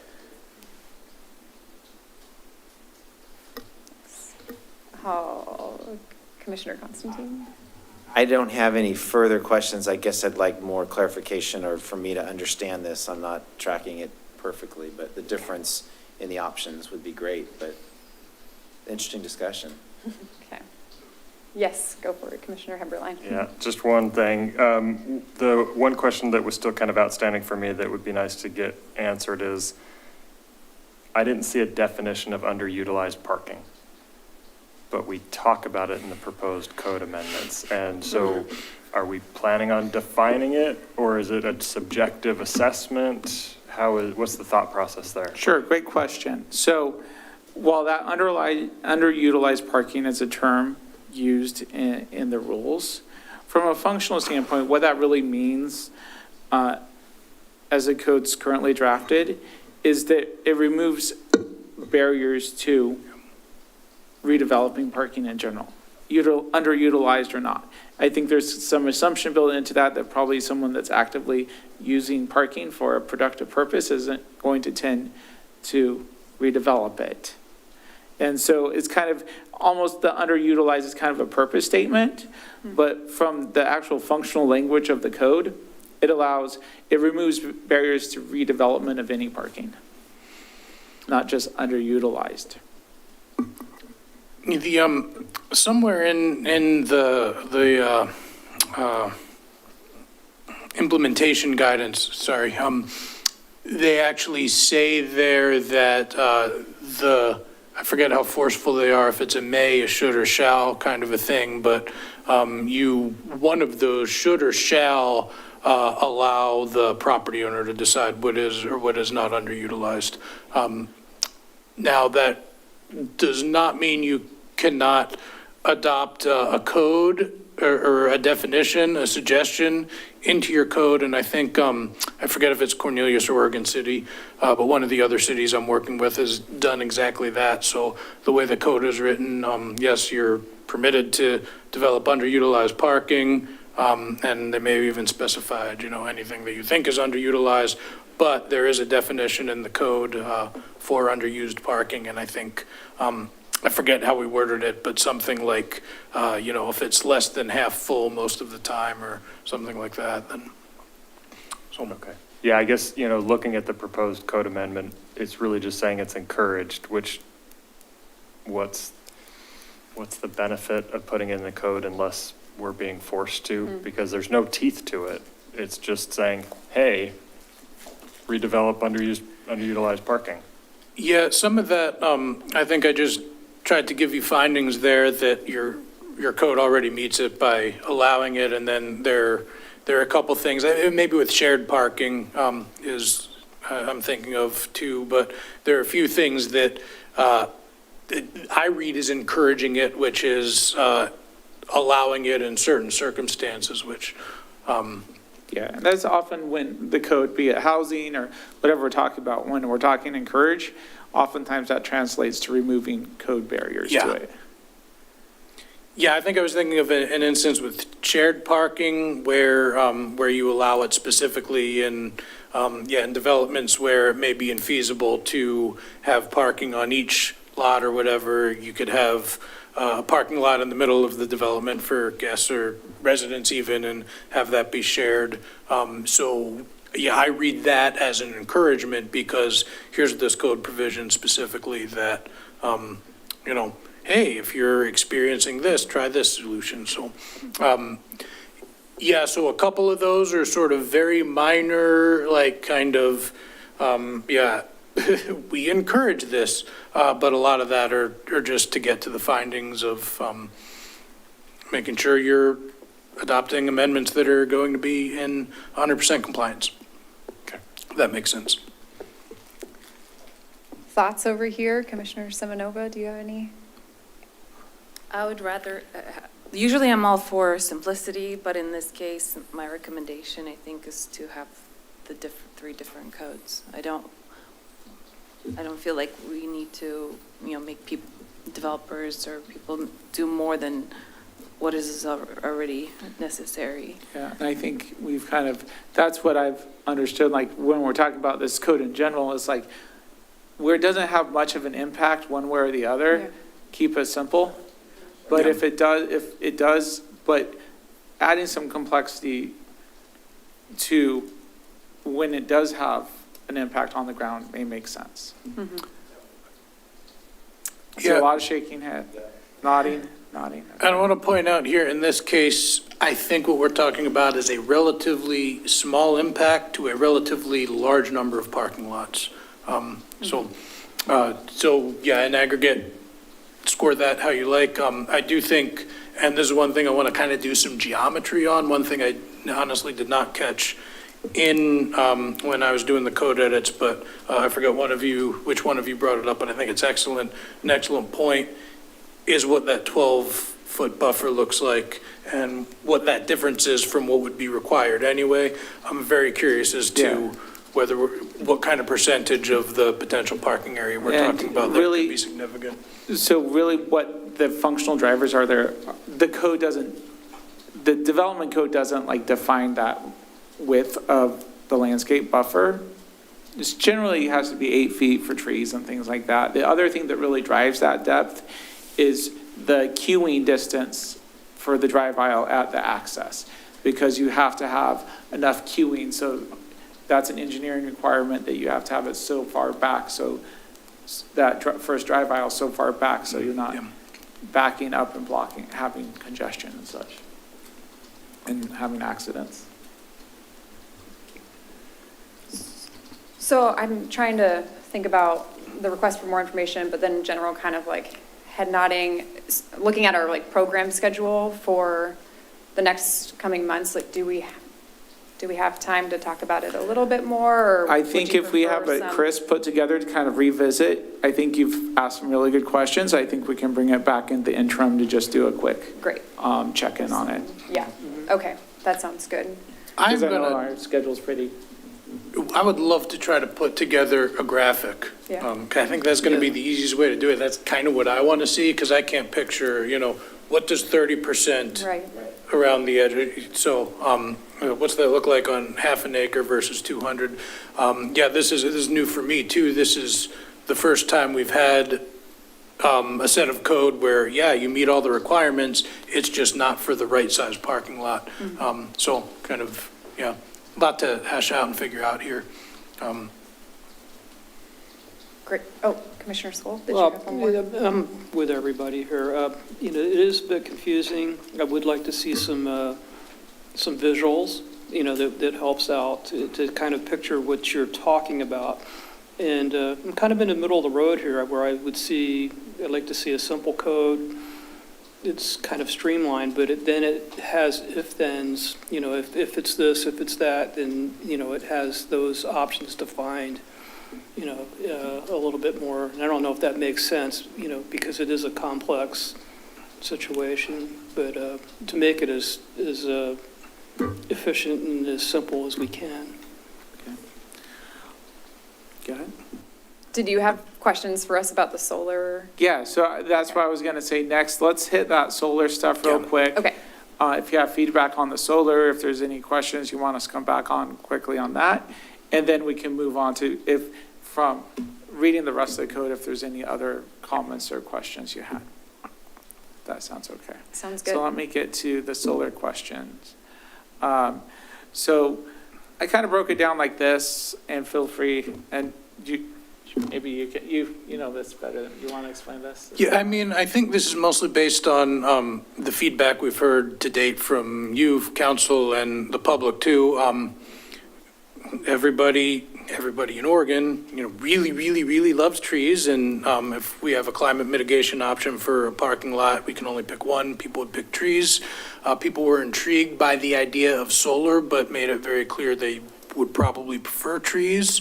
And people were less intrigued by the abstract idea of a fee in lieu. So that's kind of how we structured the code. Again, at the current set of code, you have the landscaping is required. If they can't meet that landscaping requirement of again, 30% to 40% is our distinction here, but when they can't meet that extra 10%, we allow them the option to develop the solar to the standard. The other thing that is not there, but if you would like it there, is we could just have them be able to develop the solar at their discretion rather than in an infeasible circumstance. So that's what we would love your feedback on regarding that hierarchy there. If you like the way it's structured, if we should structure it differently, and your thoughts on whether to continue on this path where there is no fee in lieu, or if you want to start thinking about doing a fee in lieu. If so, do you want to establish something that would keep it at the city or contribute to the state funds? Commissioner Are those Carr, the do key you wanna- questions? Yeah, that sounds good. Thanks, Brian. Oh, sorry. Do you have more? No? Go ahead, Chair. I'm like, last time I was like behind schedule, so I'm really trying like a goal to keep us moving. So, Yeah, Commissioner. This is the client friendly, right? So climate friendly. So which is more climate friendly, trees or solar? It's a good question. I wonder if hopefully DLCD has done at least some kind of research to know why the numbers work with the way they do, right? If this, with the power generation capacity is equivalent. I guess, what are we trying to do? We're trying to stop heat islands? Are we trying to generate energy in the most efficient way? Are we trying to have an aesthetically pleasing parking lot? Because I think we're all probably in agreement that we're moving more and more towards solar. So how do we accommodate that without eliminating that we're a tree city, USA? Obviously, we as a city have made that a point to be tree friendly. And I would hate to see us move away from trees in favor of solar, but at the same time, I understand the importance of solar for the future. So that's the balance.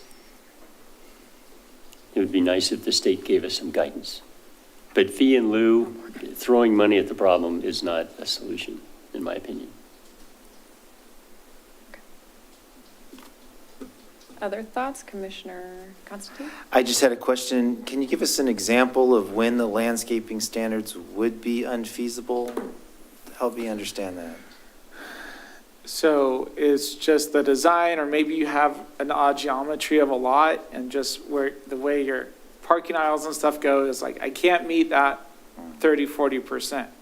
So I'm going to put a solar panel in that gap anyway. So, that sort of thing. And, Does that happen now with our current standards? well, I was going to say, that's the beauty of the intent of our waiver process, is that if you have a better design, we want to hear about it and we're going to entertain it. Commissioner Heberlein? Yeah, so when you're talking about in lieu of parking lot landscaping, I just want to make sure that I'm crystal clear. You're talking about in lieu of trees or in lieu of Generally, that's what all it would landscaping? equate to, yes. Okay. Yeah, gosh, I don't know. It's one of those where I think that question around what is more climate friendly and what is our definition of climate friendly is key to answering this question, because if you put a solar panel 12 feet up in the air, you get shading from a solar panel more so than you do a tree of a similar size. Just so there's some things there that you can help generate climate-friendly benefits from solar and from trees. They just generate different things. Carbon capture versus electricity generation. There's a lot of that stuff. So I would be interested in maybe contemplating allowing it, thinking about it more, maybe a little more detail around it. And I'd need to think more about fee in lieu, because that you would be then paying in lieu of solar at the expense of planting trees, or would you still be planting trees? You just wouldn't have to put the solar in as well. I'm a little bit confused on what that would be. Yeah, that's where it becomes very confusing because of the two different requirements, one being the tree canopy requirement, which you would have to meet regardless, the other being the climate requirement, which is a higher tree canopy requirement that you could instead meet with solar. Okay. So I think you're doing some landscaping either way. You're just, you're doing more rigidly defined landscaping and 10% more tree canopy and aggregate if you go with that as your climate mitigation. Okay, so you'd still have the 30% tree coverage. Right. You would then just be deciding if you would allow fee in lieu of the solar. Or the additional 10%, yeah. Yeah. But that's, the way that's worded, as if we need to get any more. So the fee in lieu is calculated on a per space basis. So if I'm building, say, a 30,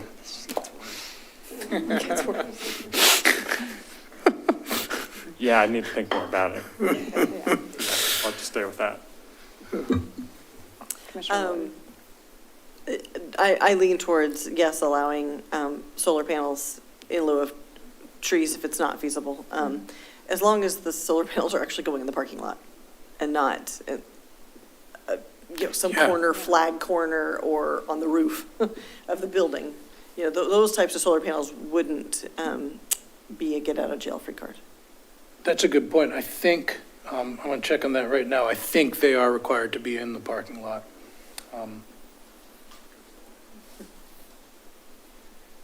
No, I stand corrected. Panels may be located anywhere on the property. So, You put them on the roof of the building and now you don't have trees in the parking lot. well, you would have a 30% tree canopy and solar panels on the roof of your building. Yeah, so that, and that's potentially something a developer may have to choose, right? So they would either have to meet the 30% tree canopy and find anywhere to put the solar, could be in the parking lot, could be on top of the building, or they meet the 40% tree canopy, not have to worry about the solar. So. Okay. As opposed to what? So my company has a building in Colorado where the solar panels are providing energy for the EV parking spaces below it. But because of that, they have no trees because the solar panels are running the entire length of the parking lane, I guess. It's a great idea, but it eliminates trees. Yeah. Do you have any thoughts? I think this question was asked maybe by Commissioner Skull. Oh, yeah. Who's benefiting from the generation of the electricity. That would be interesting, but I'm open personally to either trees and the 10% being covered by solar, I think is fine. So I'm hearing maybe like once we come back, decide on the tree kind of questions, we can come back to this too and kind of give Yeah, more. and I guess I'd like to see as well, what's the city's recommendation? Like, what are you guys leaning towards? Because you're the ones that have to debate this with developers and try to wrangle in compliance. Well, this has been a helpful conversation because as you know, the rules are not exactly straightforward on these. So,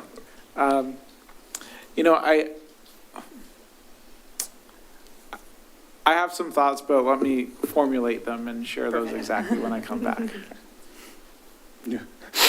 It's just my sort of very cynical viewpoint, having worked on the developer side of the planning desk a few times, is there's really maybe not a lot of difference between allowing it solar option via a waiver process versus allowing it at the developer's discretion. I feel like a reasonably good planning consultant would be able to get that waiver approved most of the time. Yeah, I'm kind of leaning against a waiver if we do allow solar, so, but I want to talk with the rest of my staff and just think it through a bit more. Yeah. Great. Were there any other questions about the changes to the code or the suggestions? Yeah, not related to those two pieces. I had one about the supportive of redevelopment of existing parking areas to other uses. So those other uses would be, are those defined? Or is that? No, it could be, I mean, it could be redevelopment to a park, redevelopment to a building. Okay. Essentially, the intent with how it's drafted would be to allow redevelopment to whatever it could be if it was just a greenfield site. Okay. Okay. Okay, that's good. I want to keep asking. Okay, seeing nothing else, I think we will move on to the next portion, which is public comment. Okay. If that's okay? Staff, Yeah. are you good? Okay. Good. Thank you. Thanks for the presentation and navigating a complex process. Okay, so time does permit the commission to take public comment on this work session item. The commission asks that the public comment be brief and specific to the aspects of the project under discussion tonight as presented in the packet material and not general in nature or on components of the project that are not the subject of tonight's discussion. Comments will be limited to 3 minutes. We'll take comments here at City Hall first and then remotely. And then if there's any emailed comment, we'll take those as well. If you have not already, please fill out a testimony card and give it to the secretary. And then as you are given an opportunity to comment, either in person or via Zoom, please state your name and address or state that your address is as provided on the testimony card, and then present any comment you would like the Planning Commission regarding the matter before them. Please do your best to speak clearly and directly into the microphone so other participants are sure to hear your comments. After each participant's comments, I'll ask the Planning Commission if they have any questions for the speaker. And then before I call for comment from the audience, is there any member of the audience at City Hall who wishes to comment who has not yet filled out a testimony card? And if not, please do so now and hand it to the clerk. Okay. So then we do have one public comment. So Jeffrey, do you want to come up and go ahead and state your name and your address, or if it was as stated here?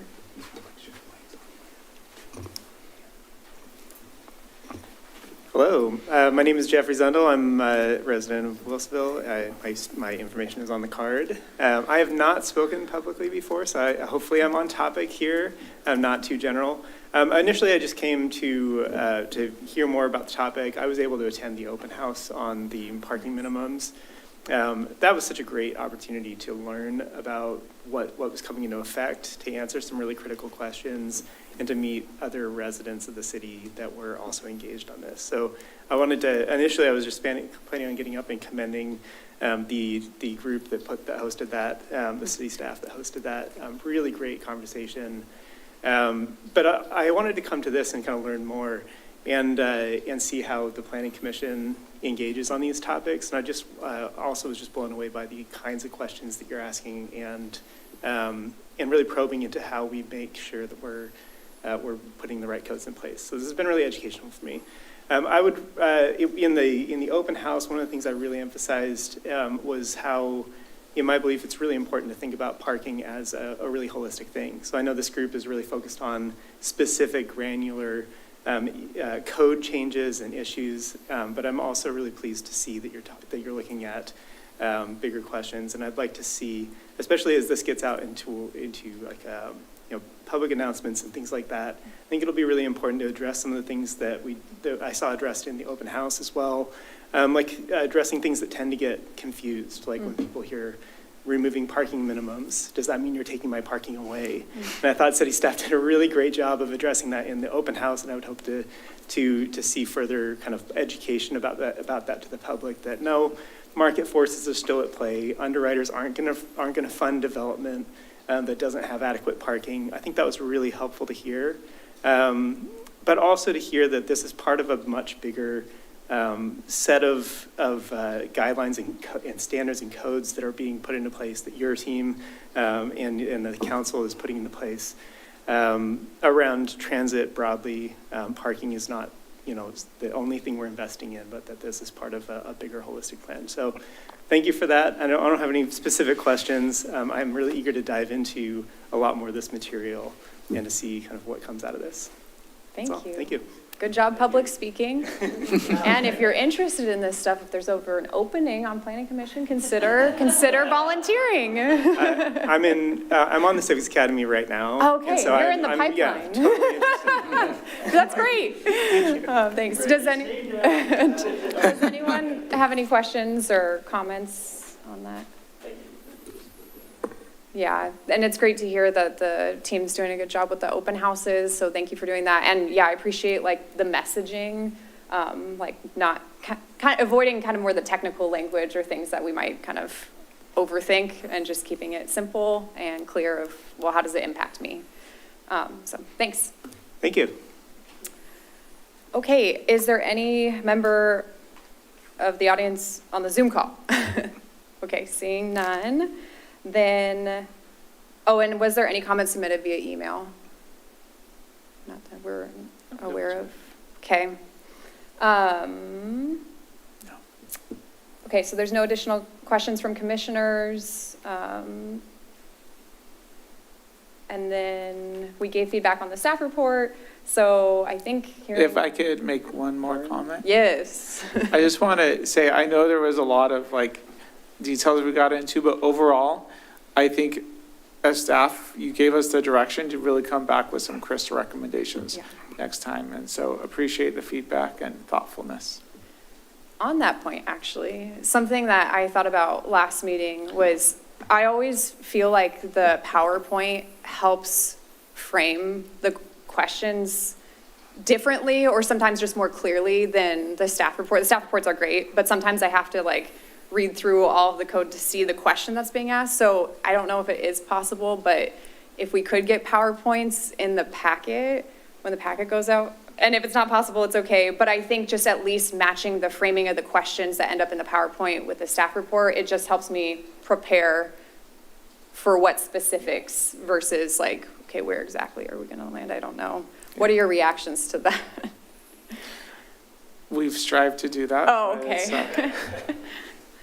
But I can talk about the team about getting those done. But usually we're looking at that extra week of a deadline. Yeah, so maybe if it's not possible, that's totally okay. I think it's just then about that alignment of the questions. And like sometimes it is exactly the same, and sometimes like with the climate friendly one, I feel like it was just kind of buried more in the details, which, it is our job to kind of read the thing. So, but. Yeah, probably could have put more specific questions in. Yeah. We got a couple of them, but we didn't get all the questions, probably in the staff report. So Okay, yes, thank that you for sounds like feedback. a good compromise. I don't know, Commissioner Willard, if you had, okay. Yeah, that's probably my bad. Next time I'll make sure it's bold. Yeah. Okay, great, thank you. Okay, that concludes our work session, which means we're on time. So we're gonna move to the informational portion of our agenda, and we just have the city council action minutes and the work program. I should read the script. There's no public comment will be taken on this agenda item. And if the public has any questions or comments on the topic, you're encouraged to reach out to the city team. Is there any kind of notes from the staff or team on those two? I mean, there's no staff presentation, it sounds like, so I think no comment there. Any comments from Planning Commission? Okay, seeing none, then we have completed all scheduled agenda items. Do I have a motion to adjourn? I'll move to adjourn. Great, and do I have a second? Second. All right, the meeting is adjourned at 8:09, and I'm banging the gavel. Okay.